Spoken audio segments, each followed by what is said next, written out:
साथ डॉक्टर आनंद प्रकाश तिवारी जी जुड़े हुए हैं। यहाँ पर अदालत ने सत्ता के झूठे दावों पर विराम लगाया। जो राउज एवेन्यू कोर्ट का ऑर्डर आया उससे हम ये कैसे कीजिएगा?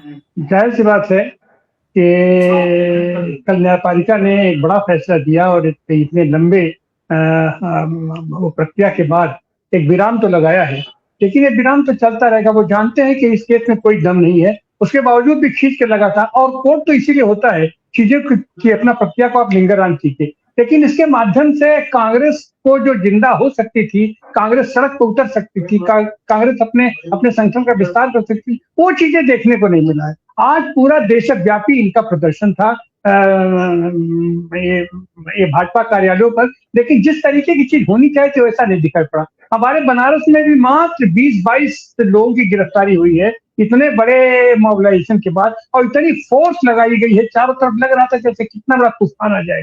तो ये सब चीजें तो है।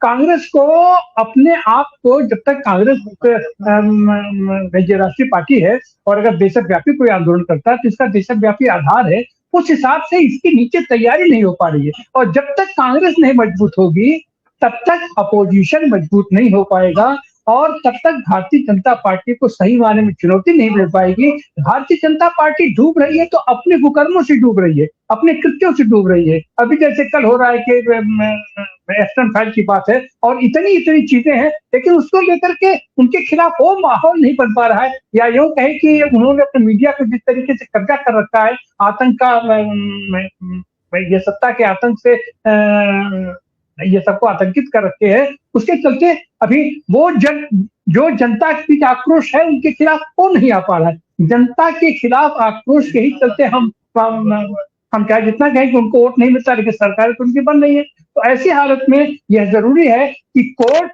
के ऐसे न्यायाधीशों का तो हम स्वागत करते हैं कि उन्होंने वो खुल करके इस पर फैसला किया। तो वो अभी भी उस पर लिंगारान कर सकते थे, लेकिन आगे अभी जो संभावना बनी हुई है, आगे ईडी आगे जाएगी, फिर न्यायिक प्रक्रिया चलेगा, फिर इसी तरीके से चलेगा।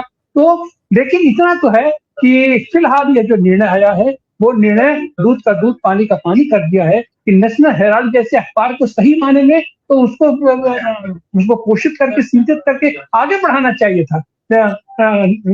तो हम तो यही कहेंगे कि वो पत्रकारिता का जो उसने मापदंड स्थापित किया था उसको आगे बढ़ाने की जरूरत है। और ऐसी हालत में कांग्रेस के पास या पूरे अपोजिशन के पास या जो भी लोग विकल्प की बात कर रहे हैं, विकल्प का दावा कर रहे हैं, उन लोगों को इस आंदोलन को, जनतांत्रिक आंदोलन को, हिंसक आंदोलन को मजबूत करना चाहिए और इसके बारे में सोचना चाहिए। आप सारे साथियों का बहुत बहुत धन्यवाद, बहुत बहुत आभार। आज जुड़े ये सतीश मिश्रा जी, ये संजय जी, रवि यादव जी और सूरज मंडल जी। कल हम फिर एक नए विषय के साथ आप लोगों के सामने उपस्थित होंगे। इन सब लोगों के साथ बहुत बहुत आप सब लोगों का धन्यवाद, आभार।